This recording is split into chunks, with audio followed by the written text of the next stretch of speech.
This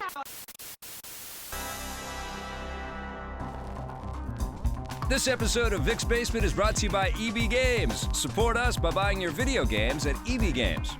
Welcome to my basement, everybody! Hey! How's everybody doing on the internets? Everybody good? Hello, internet. Okay, we said we're not going to do that. All right. We just discussed how we're not going to do it. 4 seconds into the show, Brissa's already yelled at me. Like we literally just had a conversation about not leaning in.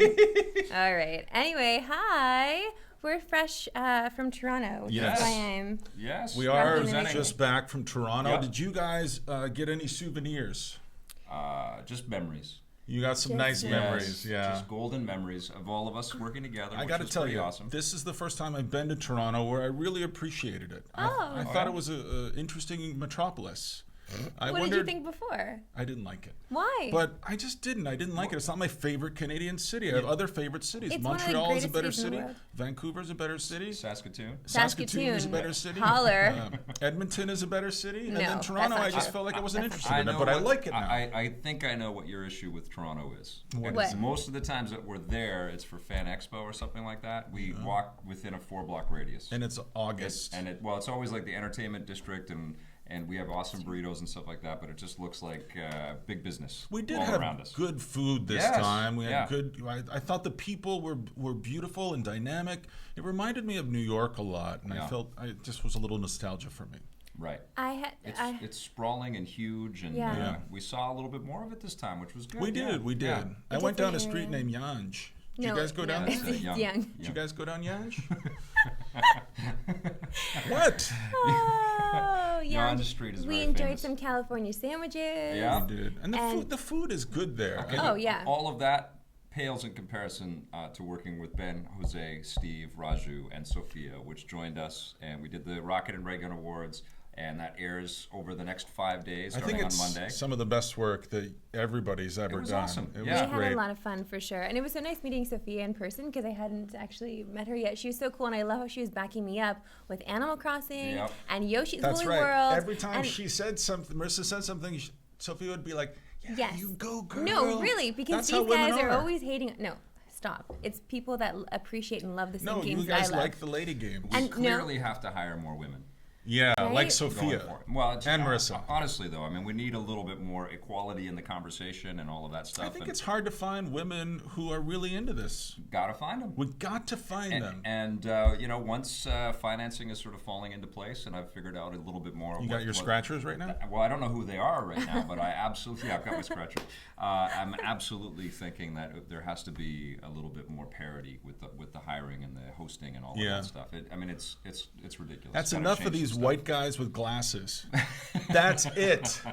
I want them out. Ejection seat. Yeah. There are a lot of white guys with glasses, but honestly, I also appreciate their love for gaming too, and it's real. It's coming from a very real place. I don't want to say, no, you're not allowed to be in this industry anymore because you're a white guy with glasses. Like, you can't be here. There's too many of you. That's not fair either. Yeah, you can't force all of that stuff. No. All you can do is try to populate it with the best people that you can. But I Of think course. that that will be one of the challenges once we get rocking and rolling on whatever happens. Good trip, and I think of Toronto now as a city where lots of important video games are made. Yeah, For and lots sure. of great big studios there, lots of action. Yeah. You know? Yeah, and obviously we were there for the CVAs as well, and our team hosted that, and we had a blast there with that. But there were a lot of Toronto developers that weren't in town because it was a rough weekend. It was the PSX Sony, in right. San Francisco, and also the Game Awards that Jeff put on. You know who was free though? Ludia. They were free and they were around. Well, they're there, and they're from Montreal, Oh, are they? one of your Yeah. favorite cities. They're lovely people, and Montreal. their studio is fantastic. I got to visit it once. They make a lot of games, Yeah. and they have one of those like fun studios with arcade machines and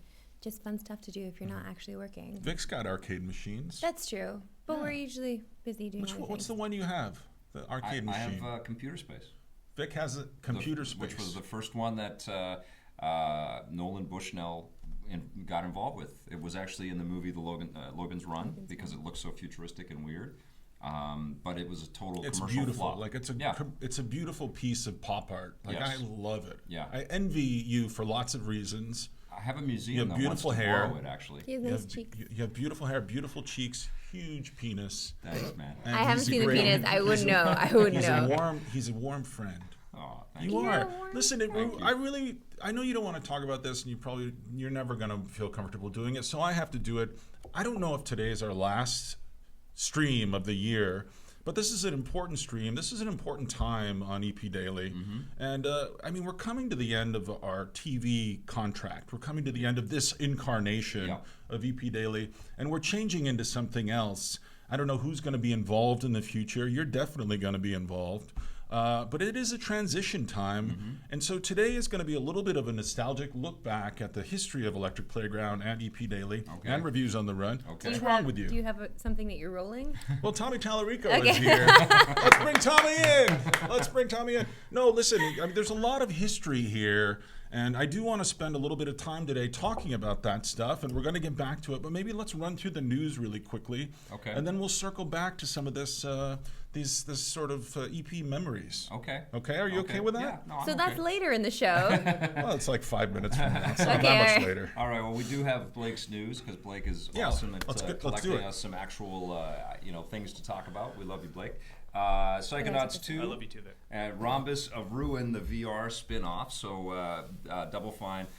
Boom, chicka, chicka, chicka, Oh. I can't. It's hot. It's chicka, like chicka, so chicka, hot chicka. here, guys. Psychonauts 2 and Rhombus of Ruin. Are you happy? Used to do that with Tommy too. Anytime anybody strips during a I'm show. What was sorry, the girl I'm you used so to hot. have on EP? What was that called? Oh, the Hardware hardware Girl? girls? Yeah, Yeah. that was like a hardware girl thing to do. Yes. Like, oh, okay. No, they wouldn't strip. They Well, would just be wearing but a I'm T-shirt saying- very much like this Yeah, one. I know, actually. that's what I'm saying. Yes. This was the infamous MOBA Make Me Horny, which I made Sophia and Jose say in the script. And then highest you- bidder on eBay, everybody. And then you guys volunteered to get T-shirts and wear them on stage. So yeah, I like it. That was awesome. Anything It's for my a new laugh. favorite shirt. Yes, and it's stupid and silly, but I think people will remember MOBA Make Me Horny. That's one of the things. I think that's one of the things that defining moment. they will remember about this last CVA. Let's go through the news I though. thought Okay, it was a hit good it up. time. I don't know. We had a good time. Yeah, it was. Yeah, absolutely. Psychonauts 2 looks like Double Fine is going to be making Psychonauts 2 with this FIG style investment where you can actually be an investor and make money back. Maybe we on should it. get on FIG. It seems pretty cool. I mean, for EP, Yeah. certainly it's crossed my mind. It certainly has On crossed the my mind. agenda for later today, we Yes. make a call to FIG. But I think it's amazing, and I think I think it's amazing that they're taking this route. They're really reinforcing the value of something like this, a crowdsourcing thing where people can make money back. Fan of Psychonauts? I am, but I finished it, but I don't. I remember being so impressed with the beginning of the game, and then Yeah. less impressed as it progressed deeper. Right. And I love Double Fine, love Tim Schafer. Of course, I'll follow him anywhere, especially if it's a VR project. Well, I just discovered this with Grim Fandango. Some of that stuff is better in your memory than to go back to. That's it the just harshest is. thing Vic ever says. Well, I don't That's think true, though. I don't It's think true. there's any problem with it. I mean, that's what the classic cartridge reviews are teaching us as well, right? When we Yeah. review You go those, back and it's you're like, wow, this yeah. was really important to me. I'm not sure it's still important. Yeah. But I think they will be able to modernize and come up with a really cool platform. I actually really want to see Double Fine do a platform. I don't want to just see these weird esoteric adventure games out of them, A weird esoteric platform. Self-awareness, sounds right. great to me. Right. Telltale Batman is in the works. What do you think of that?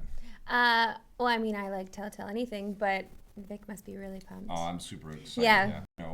The IP holders at Warner Brothers and DC saying, look, we need to stretch this character out in some interesting new ways, and I think this is phenomenal. He's a very literary character. I think it's going to lend himself and that world very well to a very super scripted adventure game like Yeah, that. but I want to be like at home with Batman. Like I want to be cooking eggs and stuff. Like I just don't want to be out there on the streets. I think that's what this allows. Yeah. A little bit more of the Bruce Wayne and Batman kind of psychosis and Yeah. Dual identity dynamic. Yeah, He's yeah. running the vacuum today, and we'll do a level I about want to that. like. I don't know. I want to get into some relationships. Maybe have a good time with the ladies. And that's I don't know. that's actually one of the things that I like about the Gotham TV show is that Yeah. they kind of show a little bit of that Bruce and Alfred kind of relationship beginning, and that's an interesting thing that we don't get enough of, and I think Telltale can. Seriously, be in Wayne Manor with Yes. Bruce Wayne, and we can get a little bit more of that. I don't know what they're Oh my going to do, God, but I'm I think so that'd be sorry. great. So that's exciting, Yeah. and so Ni no Kuni 2, some big game announcements. I don't remember one. It was cool. It was the black and white one. No, it's Miyazaki doing. It's that style of artwork. Am I right, Blake? Miyazaki. Yeah, not Hayao listening. Miyazaki. But Yes. I don't think he was involved with Ni no Kuni. No, but I think it was his studio. Yeah, it was Studio Ghibli, right? Yeah, it was Studio Yeah. Ghibli, which is his studio, but I don't think he specifically was involved. Well, the first one was absolutely stunning and beautiful. It's a little dry. It's a little sleepy town. It's not super filled with action or adventure, but it sold enough that they're making another one. And as we know, when you get sequels in games, you get the chance to kind of just improve and iterate and make some more interesting stuff. Yeah, and I hopefully this will be a sequel that'll make me want to go back and play the original, which I have not done. Mm-hmm. So we'll see. So what's the next news story? Rocket League for Expo, which there's a cheer coming from Toronto from Steve and from San Francisco from Ben. And Ben, for sure. Res Infinite for VR. So that's a good fit. Yeah, absolutely. Yeah. This is Tetsuya Mizuguchi never letting go of this IP and staying with it, and it was a seminal piece of software for a long time, and now this seems to be a great home for it. It's always one of those games that you sort of admire. Yeah. And you just kind of you always want it in your collection, and so being able to experience it in virtual reality, that's great. Yeah. I mean that might cause some seizures though. Yeah. Well, I don't know how quickly it's going to move. I mean, this is all going to shake out in 2016. We'll find out right away. So. Yeah. Okay. Yeah. Lots of movie trailers. X-Men Apocalypse trailer has hit, which is pretty sweet. The Teenage Mutant Ninja Turtles 2 trailer is out there. You just watched it. What do you think? She watched it at full volume. Yeah, right next to me. I know Scott hated it. I hated it. Well, no, I'm just excited for Casey Jones, really. That's one of my favorite characters in the Ninja Turtles series or franchise. So, and also Bebop and Rocksteady. We're going to see them too. So, I don't know. I really don't like Michael Bay, and He's producing. And, I know. And they heard the criticisms about the first movie. Say hello to your mother for me. He's on this one. But to me, when I see this thing, it looks like they listened, and it's much more colorful, and it's much more cartoony and crazy looking. Turtles are still looking messed up. Yeah, but they're CG things. I mean, I don't know how you would make those. How do they look messed up? They're just a little messed up. It's not right? They're not. Just the Ninja Turtles to me are also, they're ninjas for sure, and they get things done, but they're also really comedic, and I feel like these guys aren't funny. I'm not laughing when they're delivering their lines. Did you see No. the first one? I refuse to see it. It was terrible. Guys, just so you know, I'm about to bring the ban hammer down in the chat. Okay. Oh. Twitch updated their apps. Did you think the trailer sucked? Me or Scott? I didn't watch it. He didn't watch it, and he hated the first movie. Okay. I didn't think the trailer sucked. I think that trailers now, I don't know what to believe anymore. I feel like they're all lies. Yes. But I don't know. I just got excited to see Casey Jones. I wanted more Casey Jones. I don't know how this Megan Fox thing with Stephen Amell is going to work. They're a good pair. Yeah. Anyway, I'm just feeling. I always feel let down. Will you see it? I guess. How much food will you need to get through it? I'll need a large popcorn. Well, for sure. You have to see the first movie before you can make that decision. Why? Because you need to see what the tone was of the first movie. Or instead, just get a butter knife. But I watched your review and I realized that I didn't need to see it. Right, exactly. Because it was fucking awful. I know. It was, but it wasn't as bad as I thought it was going to be. It was bad. It was really bad. It wasn't as bad as I thought it was going to be. Remember, it was bad. It was stupid. It was bad. Yeah. I don't want to talk about it anymore. Okay, what else? anyways, what else? Before we move on, I just confirmed that it is Tyler Perry in the new Turtles. It's Tyler Perry. The scientist man who creates Bebop and Rocksteady. We got a little. Some more money. That's what Turtles needed, was more Medea. Yeah. We got a little glimpse of the new Spider-Man this week in the Heart of the Sea. That's right. Tom Holland is in there. What did you think? I think he's good. He's got a cute face. He's really skinny and small, and especially looks like a tiny little dude next to Chris Hemsworth. I don't really want him in the Avengers movies. They're already cluttered enough. The last one was just bursting at the seams with people, and now Spider-Man's in there. That's what the Avengers are. They're bursting at the seams with all these characters. But speaking of which, Batman vs Superman trailer hit this week too, and I didn't watch it. It's what did you think though? It's. Did you see it? Yes, of course. I'm a little bit freaked out by this movie. I didn't like that Affleck's dropping some little silly lines and stuff like that. What did he say?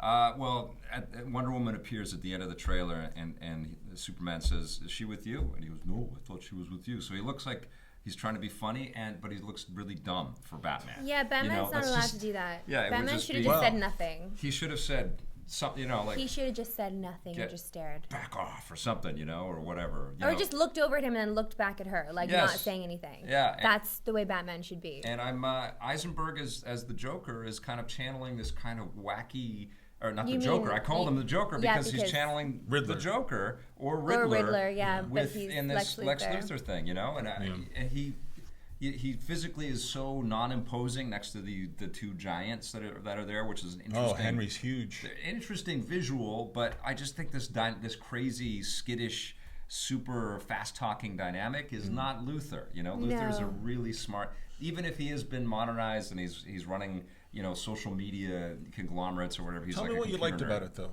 Tell me one thing you liked. I like the effects look, you know, like they're going to be fun, and we're going to see some really incredible weaponry and gadgets and stuff from Batman. I don't like that he's holding a gun. It looks like. Boy. He has a gun. I like the costumes. I like the colors. I hated the Doomsday reveal at the thing. It's just like crowded, and then they throw And then all of a sudden, Doomsday. and it looks like it's cut right from Teenage Mutant Ninja Turtles. Yes. Quite frankly, right? Exactly. Yeah. I know somebody made a meme of a Ninja Turtle on top of Doomsday. It was hilarious. It was so freaking funny. It was Michelangelo's bandana on Doomsday. But I was just concerned because there's no dialogue from Wonder Woman. She just shows up at the end. Yeah. And I mean, she looks powerful at the end of the trailer, which is great, but I don't know how her interaction is going to be. I don't know how real she's going to be to me. I think Wonder Woman is a very important part of this movie because I need to know that she's going to be good going into her own movie. Right. And I'm really scared about this. I feel like Gal Gadot is so beautiful, and I'm happy that she got this role, but I'm just really concerned because she's not buff. She's not buff the way Wonder Woman is supposed to be. Like she's just not. You know who is buff is Melissa Benoist as Supergirl. And I've been watching more. I love that damn show. They're doing an incredible job with that show and the other Berlanti superhero things. And that's what I'm now comparing Batman versus Superman to. And I know that the Flash is supposed to appear in Batman versus Superman, so we're going to get the new Flash in there. I think Cyborg is going to make it. It just looks. There's too much now, but that's too much to be in this movie. And Aquaman's going to be in it. They're just showing all of this stuff, and I just don't think that the roots of their universe have been sort of fleshed out enough. They needed Superman. They needed Man of Steel 2 before this. I really feel that way. Have Joss Whedon. I don't know, man. I think these Russo brothers are another awesome discovery, and I think the Thor directors have done a good job, and I think that's true. You know, the guy Peyton Reed did a pretty solid job with Ant-Man. They've got this suite of people that can manage their properties. Ant-Man was a horribly managed production. I disagree. That's not true. No, it was. The movie was derailed. They had to go back and reshoot a lot of stuff. When he took over the reins, yes, it was a mess. It was a mess. He made a pretty solid movie. It's fun, and I encourage you to check it out again. I did. I saw it once. I thought it was terrible. Check it out again. I love Paul Rudd. And I love ants. I think they did a really solid job with Ant-Man. I was more in your camp at when I saw it the first time. And then you saw the Blu-ray and you own it now. I now it's on your shelf. I watched it on the plane, and I was like, this is actually really a solid movie. But some movies are better on planes, though. In a smaller Every movie's screen, better where on you're just like, you need entertainment, so you'll watch anything. And I'll give you my final tally on that. You know what? Yeah. You keep that note to yourself. Okay, I don't care, Vic. Okay, I just need to talk about this Batman vs Superman just a little bit longer because I think that this is going to be the death of Superman. They're going to kill him? They're going to kill him in this movie because why would they bring out Doomsday? Why would they bring him out if they're not getting rid of Superman? And I heard they won't because they've already lined up Justice League 1 and 2. Yeah, I know, but Superman ends up coming back. You guys, in the comics, Superman died.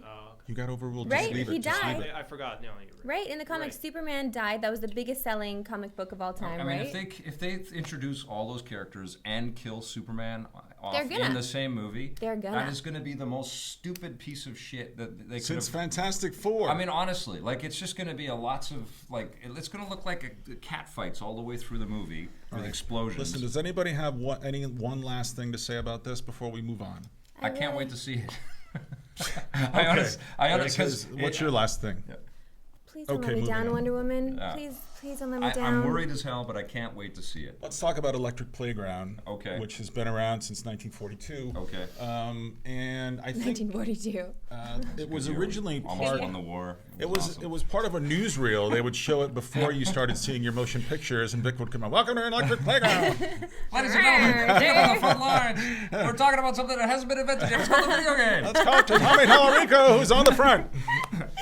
I know you don't even have a television. You're watching this in a movie theater, but Listen, by golly, it's going to be great when we all have televisions at home. There's something I want everybody to see, and Blake, I don't know if you can put it up. Can you put that thing up that we talked about?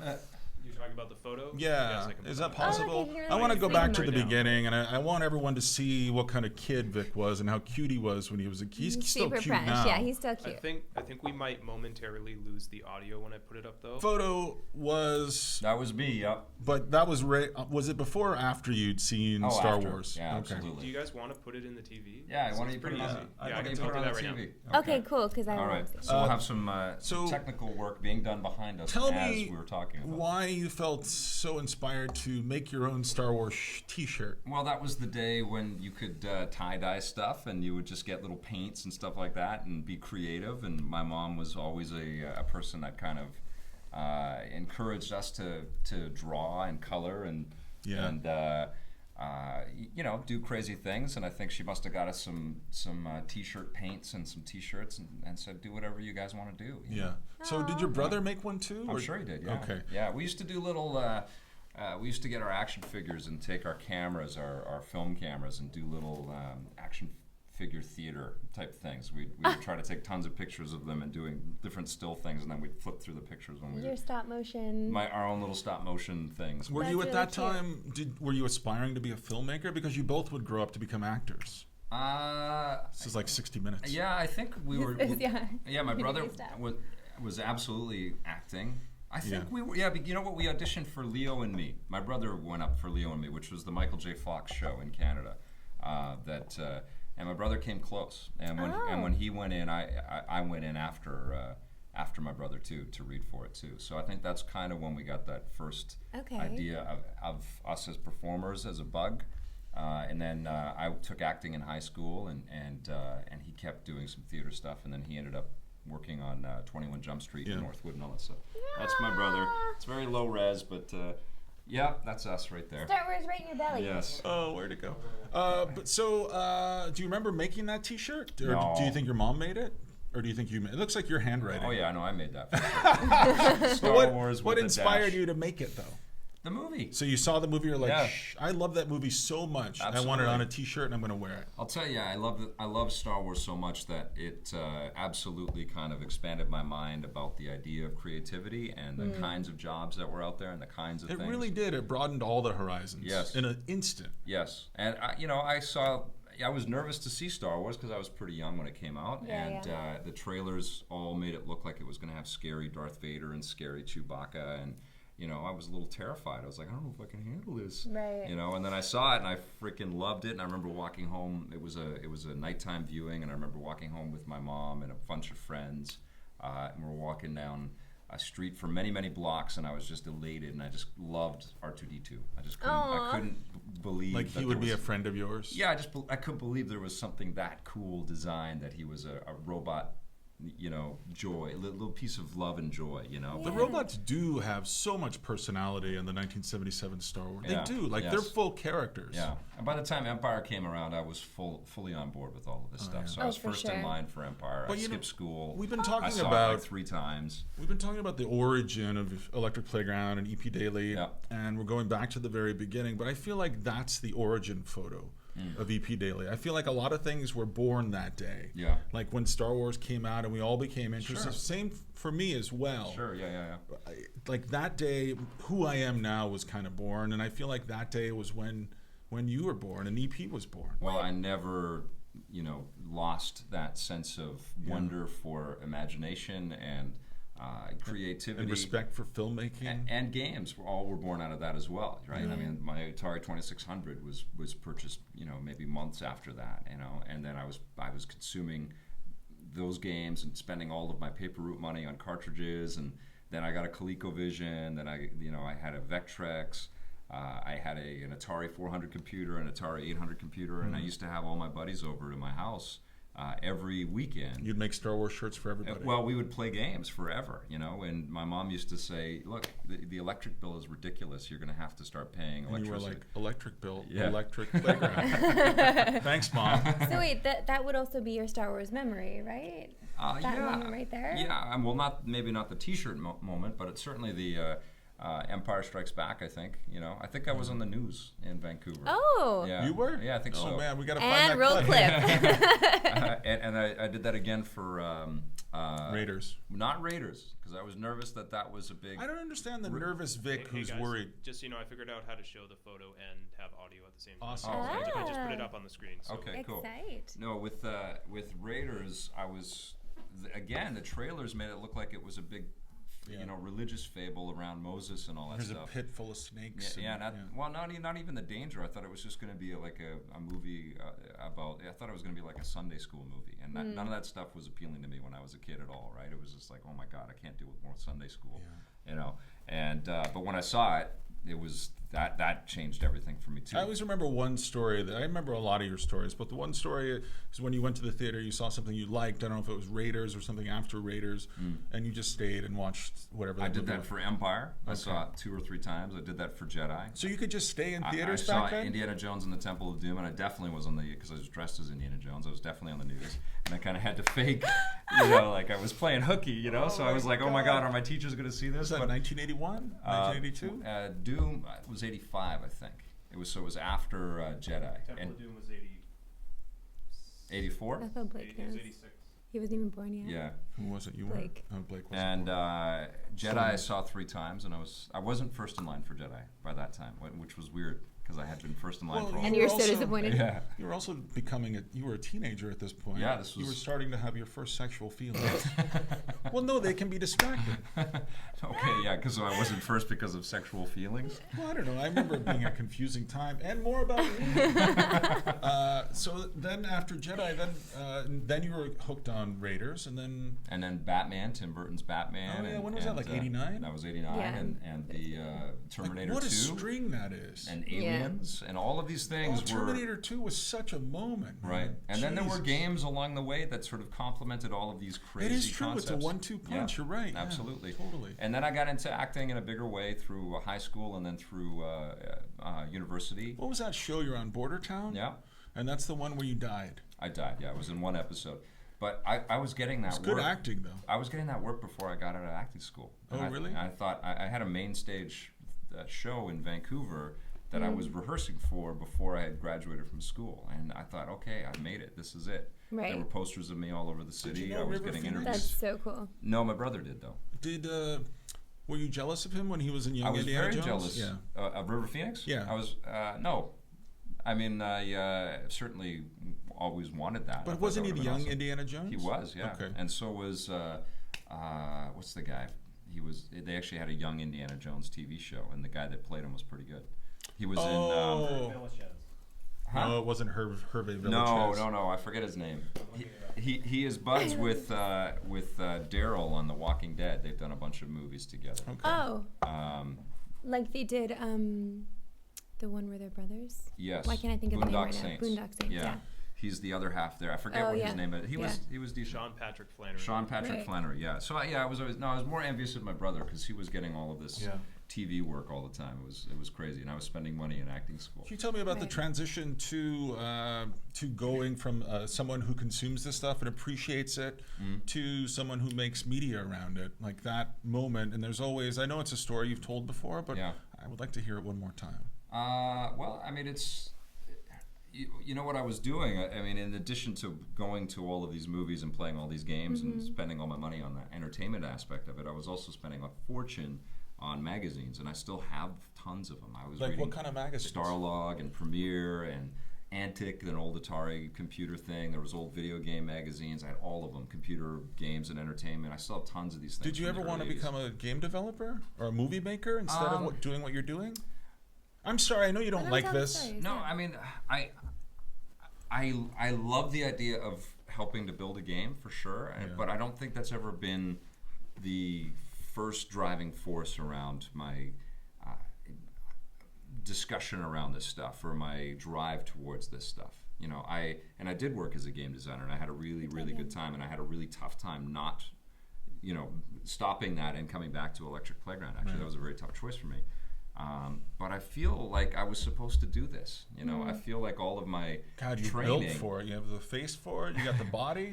No, I mean You you have the got voice. the body. You do have the voice He for it. does Like the your voice for voice is sure. so intimidating. But I mean, I feel like that's what I did as a kid. As I trained for this by reading lots and lots and lots of people's work and you know, understanding the criticism. I was totally hooked on Entertainment Tonight and totally hooked on Siskel and Ebert. I would see these movies. I would play these games. You know, and I liked the idea of communicating around this stuff and sort of marrying all of those interests into broadcast around the discussion around this stuff. What's the first review you shot? First review was we did our reviews on the run.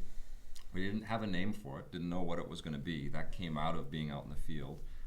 Was it you and Tommy? It was Tommy and I and a director that worked with us for the first season named Scott, and we were driving around in San Francisco, and we saw a drive-in theater, and I said, I wonder if we could go shoot over there. Why don't we go give it a shot? We'll sort of fake project the thing on the back of the drive-in theater. Oh, I remember. I've seen this. Yeah, this footage, it ended up in the show, but it was also part of our demo type of sort of exploration, right? And so we set up in the drive-in. They let us do it, and or they didn't know we were doing it. Yes. And we set up on a car, and we had the headlights of another car. I guess it was the car we were driving. Be our lights while we shot and pretended to fake project back there, and that was the day that the Reviews on the Run name was discovered. I just said this is like, we'll do this all the time. Did you guys score your first review? Did you do it out of 10? We did it out of 10. Tommy was, you know, multiple decimals or Oh yeah, you know, of course, yeah. 9.2 or 9, you know. But 9 point. That's the Tomb Raider review. Tomb Raider. Which you can find on our YouTube channel. Yeah, Crash Bandicoot. YouTube.com/EPN. TV, Mario EPN TV. 64. Those were the first games that we talked about. Yeah. Oh wow. Okay. But that whole idea of fake projecting and all of that stuff was born out of Yeah, you did reviews that for on a the long run time, yeah. in the drive-in theater. There was a lot of that. Yeah, There was it a lot of became so projecting. elaborate and so ridiculous, Yeah. and there were so many layers of video that had to be. What's the word? When you got to. Layer video in. When you've got all the layers that have to render. Render. They had to render for so long every week. Yeah. It almost made delivery of the show late every single week. This ridiculously elaborate I think reviews on the run when effect. I first started working with you, you were still doing it. Yes. And I remember our first shoot. We had 2 cameras back then, but you know, I've been watching you sweet talk people into letting you do things ever since we started working together, and I'm always knocked out by how good you are at it. Yeah. You always charm the hell out of anybody. Well, I no, remember he's very charming Very though. Like charming. he's not putting it on. This No, is I just know. exactly That's how him. he is. You know, Yeah. I don't even know if it's charming. I think I'm pretty reasonable. You know. And I feel like you're really honest. Yeah, well, I don't walk up and I don't, you know, pretend that we're some highfalutin, you know, network television show with a huge budget. And all we're going to do is say that we're here, we're going to show this stuff off, and it'll be fun and we'll be quick, and we're a very small team and we won't be in your Remember way. when we were in New York once, we were on the Roosevelt Island tram? Yeah. And they didn't want to let you shoot on there, and Yeah. then Vic had a quiet moment with the person who was the conductor, and in a few minutes we were shooting on there. Yeah. That happened every time. I think we got chased out of the Louvre, but that was it. That's the only time I remember you not getting what you wanted. I feel like people can be just so unreasonable and so up in arms about stuff, and that's their first go-to thing. Like if security people ever chase us off, and sometimes We've had I a lot want of to, that. and sometimes I want to sit and sort of explain. Look, we're not harming anybody. You know, we're not going to be skateboarding here. We're not going to be doing tricks or stunts. Right. Nobody's going to fall over or be electrocuted. We're just using this as a backdrop. We are 5 feet from your sidewalk. Yes. You know, what's the problem? You So, know? so the future. I'm sorry, I'm doing this. I don't know if you want to do it, but the future. The future was Electric Playground. Yeah. Then we had Reviews on the Run, and they were 2 separate shows. Yes. And you had a production company that was huge at one point. It seems huge now. Yeah. And we were making 2 shows out of still what is a very tiny office for TV production. Yeah. The tiniest office I've ever seen in TV production. Yeah. Well, it's an independent production company. 2 So, yeah. daily shows out of this office is incredible. Yeah. Yeah. Yeah, we've known how to use the resources. You know, I've also been a producer that I've met everybody in the business, and I've talked to lots of successful people and lots of people that have aspired to be successful. And the one thing that I kind of recognized right away is that you produce don't talk about it. Yeah. Make the stuff, and you get what you can to be able to produce, but it's better to be producing than to be waiting around and trying to put huge deals together and get all There's of, a huge all part of the of stuff figured out. where everybody likes to talk about what they do instead of just doing what they do. Huge part, yeah. That's a huge part of it, but it doesn't really exist in your production company. No, I'd rather we be working, and sometimes that means that we have a lot less to deal with, or a lot less to make content with. But I'd rather we just get the resources that we have and put stuff together again. I'd like to hear now the origin story of how you and Jones got together. Okay. Well, Jones. This is important. No, but I mean, I'm from New York, originally from the East Coast, and I would see G4 had come to light, and I just couldn't believe it. I remember just watching it, fascinated. And then you started cropping up on some of these shows, and then I found your show, and I just thought, look at these crazy Canadians making this show. And so I don't know how's this guy doing this? How does he get a camera? Now he's got this little Italian guy. Okay. And what? So that's your side. I But then was what did you knocked think out of? when what did and you I just think of thought, him? oh my God, I have to meet this guy someday. I thought I'd never meet him, and then I ran into him, and the rest. But when you ran into him, you were inebriated. Well, I was Okay. I was at And a party. then, Yeah. and then Yeah. what did you I think was when you always first met? inebriated then. Scott has always made me laugh in any situation, and the first time that I met him, I probably had said something to him or shaken his hand prior to this, but he came over at a party.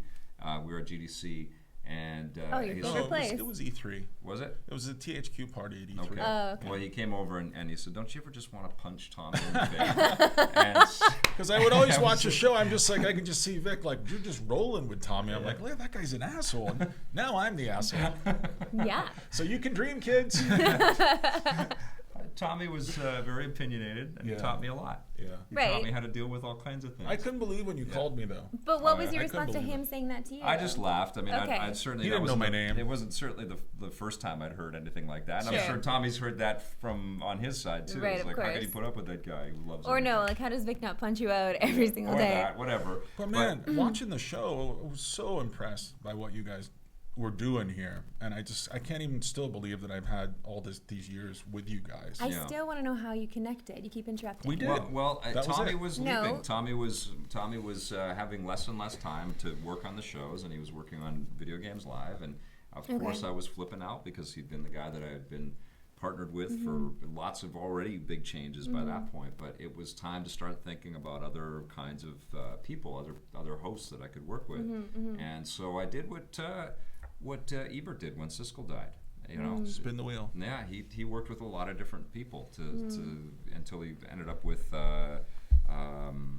what was his name? Roper. Yeah, I think so. Ebert and Roper. Yeah. Right. Richard Yeah. Roper. Yes. And so what I did is, I worked with everybody, and Scott was one of the first people that I thought of. We were going out to Toy Fair in New York City, Yep. and I knew that was coming, so it might have been even around this time or even a bit earlier in whatever year that was. I couldn't believe you called. Yeah, And but I didn't my- know your last name. I You I didn't. just You're knew like, you give me as- that guy, right. Yes, Scott from Maxim, because you were writing for Maxim. That's right. at But that time. my first impulse was to say no. Yeah. And then I just thought, I'll never forgive myself if I just don't go and make a huge mess of this. So we went to Central Park. That was the first time we worked together. I felt very comfortable around you immediately. I loved all the guys in your crew, and like it just felt right. It just felt right. I just liked it. Yeah. You know. So Yeah, it was really easy to work with you. And, Yeah. and I really loved working with Ben, and Mark Saltzman was in that mix. Jeff Keighley was already kind of a part of the family a little bit, and I was working with him. And Jose got to step up. We had Ryan and Rob, both Everybody. producers from here that both give it a shot. Only Yeah. once, both of them. Oh, geez. Whoopsie. they're comfortable on that side of the camera. Yeah, no, and they're great guys, and Yeah. they learned a lot, I think, that day. Oh, yeah, for sure. It's a different thing For when sure, you're in it's front total- of the machine. yeah, you're right. know? Man, I loved working with you. I loved it. Like it was such a like I still can't believe I did that, and I can't believe the rest of the life I got out of that. Like it was great. And sometimes you come to little roads and you just got to go down them, and You just sometimes pull they that go to really thread. cool places. Well, I was really Yeah. impressed that you've made this leap to come out here, because it all just seems surreal and crazy, and it has been, Mm-hmm. And I had to fight with the Canadian government a little bit because they that first denied your Oh, yeah. your visa. What do they call Yeah, it? visa. Or Your work Working permit. visa? your work permit. Yeah. And they were saying, well, you should just work with journalism students that you can find out Oh, of geez. Canada. I'm like, guys, I don't wrote them a understand. huge letter. I said, look, I've been in this business for 15 years Yeah. already. I know everybody in the industry. Yes. I'm not just picking Scott's name out of a damn hat. This is the guy I want to work with. I've shot stuff with him. This is the person. Yeah, we were really good right from the start. Yeah, Nobody fought for you. and they changed it right away, He did, which was awesome. Yeah, And I they don't made know. that I'm just so happen. grateful. And I said, look, I'm insulted that you think that you can tell me how to run this business and that I can Right. just pick somebody at random and they can just step up in front of the camera and do this. It's not easy to do this. This is the guy that I want. And, I was doing morning TV in New York, and I was horrible. I was terrible. Like, I'm still terrible. I don't think I'm great on TV. Oh, come on.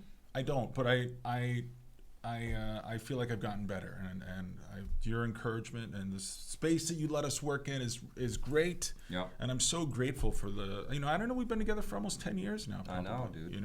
That's know. hard to believe. Well, it's what's more I impressive. don't really remember my life without you. Yeah, I know. I really don't. Well, what's more impressive than the years is the mileage. No, but is the honestly the amount of shows. Like I don't even know how many shows we've made. That's something that we think we have to present out there. Several million. As we're winding up this season, because it's been nuts, man. There have been years where we've done 600 episodes of television. I'd fly out and visit you guys for our year-end wrap-up shows, and you had this great big studio. Like, that was so surreal. And, I wanted to be part of that. Yeah. And I'm so grateful that I got to be part of it. Yeah. All right, No, now totally. you. No, I feel the same way because I was watching the show from When you were a kid, my you were watching it? I don't know, my earliest, I always remember Tommy, but I remember Donna a lot. I watched a lot when Donna was on the show. That was when I was really getting into it. She was awesome. And then, I liked her. I liked you. I liked Tommy. I just remember watching a lot. And I always played video games. I always loved them. And I couldn't believe that there was a show on TV that was talking about video games a lot. That was the main thing, and I looked forward to it. And it was a weekend show for me. It was a once a week, right? On Saturdays, I think it aired.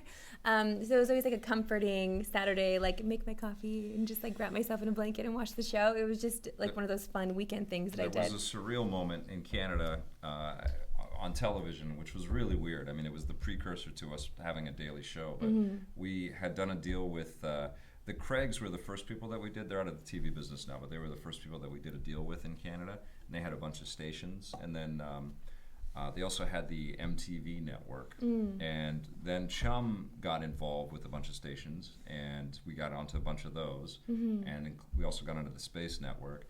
And then Rogers wanted to get involved with us, and they got us onto the G4 Canada network in about 2003. And I think it was around 2003, 2004. We were on MTV, Space, G4 Canada, and all of these local stations. Yes. And it felt like you could not turn the dial at any time of the Without day seeing Electric Playground. It's true. Or Reviews on the Run by that point, because we had done the separate shows. They weren't daily, but they were true. once or twice a week. And it was so crazy to me to just be clicking and seeing our brands on every channel. It was just ridiculous. Right. Very, very surreal. So, I became a little bit obsessed with it, and with the people on the show. I loved you. I love Vic. When you were introduced, I loved all of that. I loved seeing Miri and Jeff in the States. I loved all of that because Reviews on the Run went daily, and you get so excited because you see it daily, EP Daily and Reviews on the Run, and you know what time it's on, and you tune in.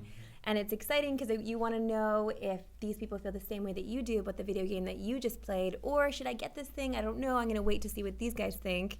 And I loved that. I loved valuing your opinions. And I also liked expressing my own. So I decided that, no, my goal in life is to be working with these people. Right. I need to work with these people. So you were inspired from seeing the shows? Of course. And that's why you went to school to study this? Well, I went to journalism school, and I always decided that I wanted to do work in video games or baseball, because I think that life is too short and I should involve myself in things that I'm passionate about, or things that I love, or things that interest me. So I didn't want to do the news because that's really depressing.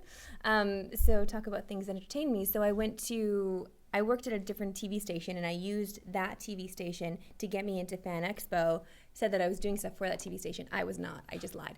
And then, so I snuck in there. I gave my camera to my boyfriend. I'm like, you're my cameraman today. we're going. Like, we're going to go interview these people. We're going to meet these people. Like, I need to meet them. So I just basically So you went there in. to try to meet Vic? Oh, yeah, that was like the main goal. So I went in there and I made sure that I had my question ready for the panel. I was so excited. And I got to ask my question and it was awesome. And I was so nervous. I was so nervous for all of it. And it was so exciting for me. And then I interviewed everybody except for Scott.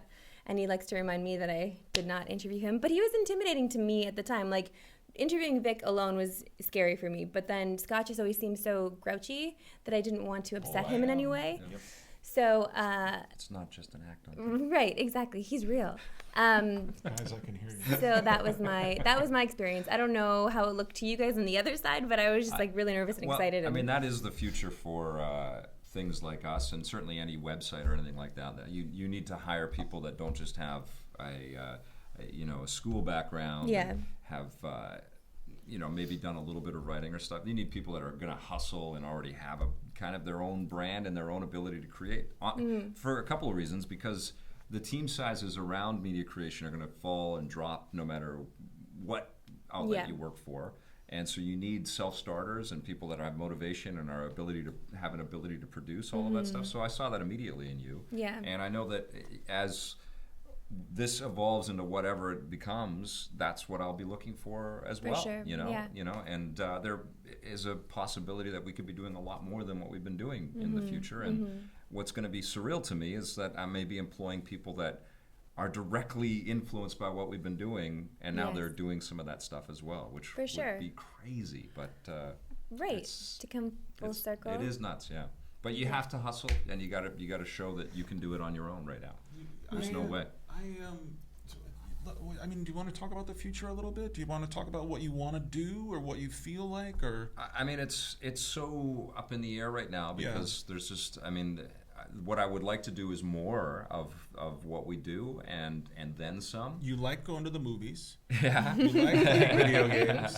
You like talking to Marissa. And I love talking with all of you. I think the secret sauce in what we have with our programming and why we've been around for so long is that they have been honest discussions with people that are authentic, whether it's developers or whether it's us, and that's what's worth preserving and learning from and growing. And so those are the discussions that I'm meeting with other people about, is pitching that, look, the best thing I've ever done is put a team together, behind the camera and in front of the camera, that really believes and cares and loves this stuff, and we make something that's really hard to replicate. And you really did take a chance. You put a lot of writers in front of the camera. Well, almost everybody on the show is originally a writer. But I think of like the best reviews that I've watched. I mean, Steve and Raju are amazing together. They're so freaking good, and I value their opinion so much. Not saying that I don't value yours, of course, but they are just like, every time I watch them, they're so entertaining and they offer so much. And I feel like that comes from their writing background, and they do it every day. But you had such a wide net, though. Like if you put on a map where all the teams were in all the cities, like that's incredible. Like that's incredible net. No one's ever made that before. I will not hire hosts. I will not hire people that just want to be famous. I will not. In this or whatever else evolves from this, I won't be out there looking to placate or to serve somebody's sort of desire to get out there and be famous. There's enough outlets that have that. Yeah, that will do that, and you can do it by yourself. And you can, just go through YouTube and get the look at me signs and hold them up above your head. I don't know if you remember the phone call that you got from Vic saying that you got the job, but I will always remember the phone call that I got from Vic after my first episode aired. Like, he called me that night. He's just like, hey, like, this is how it is, and just so that you know, like, we don't want any monsters. I'm like, yeah, you know what? I totally get it, and you will not have that with me, I promise you. And just like that, those words will always resonate with me. Like, just because it's true. Once you turn into a monster, that is it. Yeah. It's over. Like, who are you anymore? For years. I'm a monster. No, we've two monsters. We've been very, very fortunate with our people, but you see it on television shows all the time, and it becomes great fodder for gossip and tabloids and books later on. But I don't want any of that drama. Up ahead, lots of unknown things at this point. Lots of abstractions. Here's what I do know: is at the very least, we can deliver content through very efficient and affordable communication platforms like YouTube. At the very least. I don't know what that content will look like, but we can do that. So but I want to do more than that. They should so subscribe to they the should YouTube subscribe channel. to YouTube for sure. So yes. youtube.ca/.com. No, youtube.com/. I don't know what channel it is. EPN TV. Why is that funny? We're gonna move Scott into our marketing Just because department. we talk every guys day never for let the me do show. it, though, No, because I every can't day do for it the right. show, we have to just do You let me try it a youtube.com/EPN couple TV. times, I can't And I do do. it. Every time I'm like, hey, you want to give it a shot now? You want to do it? All No, right, listen. doesn't work. Listen, I've enjoyed the conversations we've had over the years. I respect what you've built so much. Yeah, And I will never forget this time in my life. I know. I really never will. It's been such a special, special time. I don't know what the future holds. Yeah. Maybe we'll work together. Maybe we won't. Maybe we'll all work together again. I don't know. But right now, mostly I'm just, for the next 2-3 weeks, I'm just feeling so glad that I got to do this. My life for has sure. been incredible.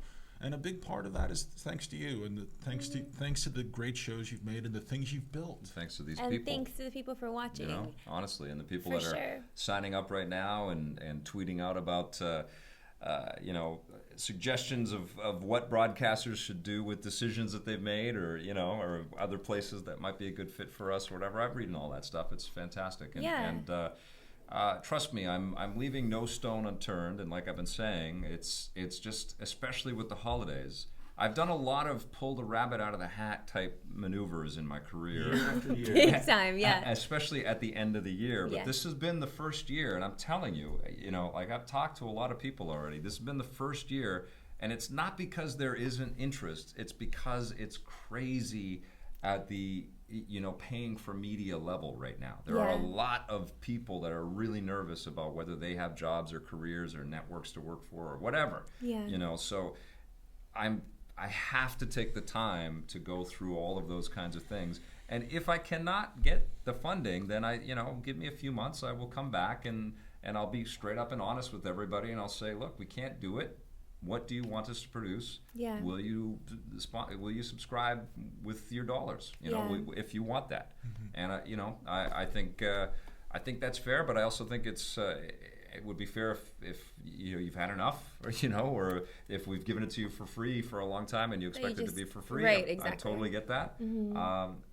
But I feel like I have to kind of pursue every single sort of opportunity for a paying partner or partners that can help us get this stuff to you guys.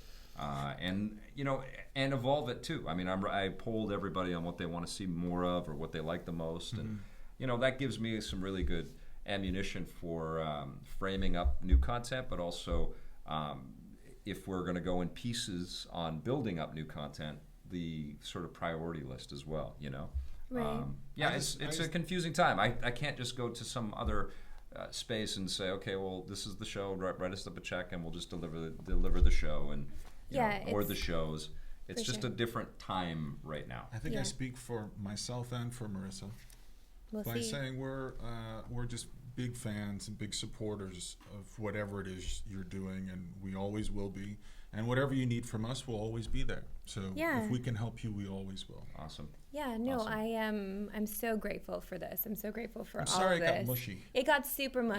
It got Sorry, super buddy. mush. I But feel no. a little emotional today. No, but like if you think of all the things that we've gotten to do and games we've gotten to play and movies we've gotten to see, it's just the places we've and been. the places yeah. we've been. I have All never. over. I mean, and truthfully, we don't really get to slow down that often to kind of think about it, No. and this And is we're kind of doing it now. forcing us to do it, To and do it's it, yeah. surreal. And To I think know back. that this has been and this is the other thing, is that I've been carrying around a lot of this stuff because it's not really great for the team. It's not inspiring to say who knows about the future, halfway through a season, but.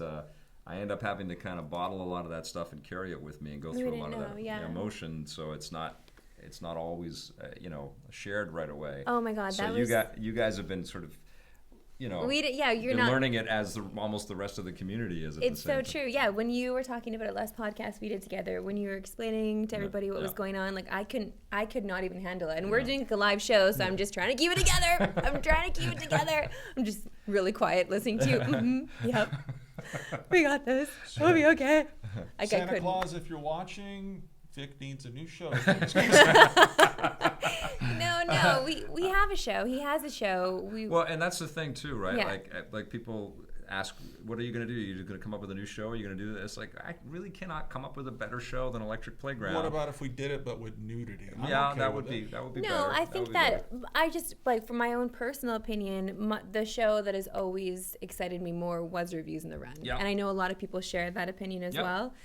Just because that is, honestly, like, we are so honest. We are so honest in that moment. And those are the real moments that we have together and the first time that we're discussing it together. So you're a part of those moments that we're having with each other, which is a lot more personable, I think. I'll answer this too. I mean, people ask me why we don't just do reviews. And the answer is quite simple. From a business standpoint, the reviews and the objectivity are definitely valuable and definitely something that consumers like to watch, to learn from. But they're a little harder to market. They're a little harder to put sponsor dollars around unless there's already a familiarity with the people, and that's why it works so well as a sister show to Electric Playground.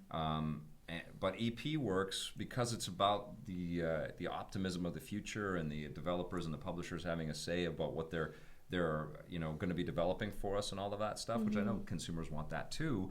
That's an easier show to put, sponsor dollars around. And television is a medium, unless you're working for PBS or it's a public supported type of thing, or it's strictly sponsored programming. That's how TV kind of gets paid for, right? So I had to make that transition back to Electric Playground. If I pick something that I love the most, it's definitely reviews. It's definitely being able to sit down, play through these things, and report back to you guys what I think about all this stuff. It's also the least of costly content for us to produce. It takes a lot of time to get that stuff together, but it's not a lot of field expense and stuff like that. So I wouldn't be surprised if we go back in pieces and we're just delivering stuff to YouTube on a chunk by chunk kind of basis. That reviews would probably be the first thing that we go back to. What tangible message do you want everyone to go away with? Do you want, like, what knowledge, what would you like them to have right now? I definitely want to thank everybody, and I think I think what you got to understand is that it's a team of people. It takes a really solid team, and it's really hard to do this stuff and have it be meaningful to other people if you forget that or you don't ever find that. And you definitely need to kind of maintain that authenticity and that honesty around content like this. Otherwise, it does just look like you are a commercial, And I've worked my ass off from day one for this content to never be that. And you've done it. You've preserved it. You've saved it from. As we saw, lots of other media outlets go down that commercial road. We never went down it, and I can't. Thank you for that. I mean, all of those things. And part of it is, I just want to sleep well at night. I could have called this show the Electric PlayStation. Brought to you by Doritos. We could have. Oh, jeez. And we could have had a phenomenal few years, and then everybody would have come at us with pitchforks, and it would have been. But we would have made lots of money. Yeah, retired like sports stars. Well, that's what people are doing now. I mean, I know people out there are smart enough to see when things are bought and paid for, but I just loved being a part of something that wasn't. So. Yep, and that's honestly, that's when I'm selling. That's what I'm talking to people about. I'm not gonna change. We're not turning our company into an agency. We're not just gonna be, doing stuff willy nilly for paying customers. It's and it might make it a harder road, but I'd rather, quite frankly, I'd rather come back to you with the viewers and say, well, these people offered this and this and this, but we're not really interested. Would you rather just support us by sponsoring our content and we'll deliver this? Over the holiday season, I want everyone to close their eyes, take a minute, and think of Victor Lucas wearing that homemade Star Wars shirt. Okay? That's a really important moment. I do want you to do that. And also, before we go, and I know we're kind of winding down here, I want everyone to give me the prediction for your own personal Star Wars scores. We're going to see The Force Awakens next week. Yes. You guys are going to see it, and I'm going to see it. And you're going to see it first, right? Yeah, I'm seeing it in the UK okay, on Blake, the 16th. That's enough about your UK trip. Well, give me your score for Star Wars. What do you think it's going to be? A solid 5. Oh, listen, I'm going to go a little higher. 7 from me, Marissa. 8? I don't know. I'm scared. This I'm is scared. a I'm pre-score. scared. Yeah, Vic. I think I'm gonna love it. I'm giving it a Give 9. it a 10. Yeah. 9 from Victor Yeah. Lucas. So there Who it knows? is. We Our don't know. Star Wars. We don't know yet. Yes, so exciting. Yeah. So yeah, next week Vic and I will be doing that. We'll be That's in exciting. LA, and I'm still trying to figure out what we're gonna do with Vic's Basement next week. But Yes. we're trying to think of something for next week, and I don't know if we're all together in a room again I'll this be at year. But maybe I'll give Scott a call. But Marissa's going back to Saskatoon. I'm going to Saskatoon. Yeah, for and Christmas. I'm going to Edmonton, Edmonton. so you might see me bopping around the I'm in the streets of UK. Edmonton. And Blake's in the Blake's UK. in the UK. I'll be at home running the vacuum. And Scott will be with his cats. Cats, yeah. Yeah, cats in a vacuum. So- But I love you guys, and Love I'm you too, buddy. honored to be your colleague, and honored to work with you guys, and honored to do all of these things with you. Thank know? you, Victor. And I love you too, Blake. Yeah. You guys. All right. We'll see you guys next week. Thanks for watching. Thanks for watching, everybody. Stitcher! Stitcher! Vic's Basement would like to thank its sponsors, EB Games, Nintendo, Xbox, and Gameloft, makers of Dragon Mania Legends, which you can play for free right now.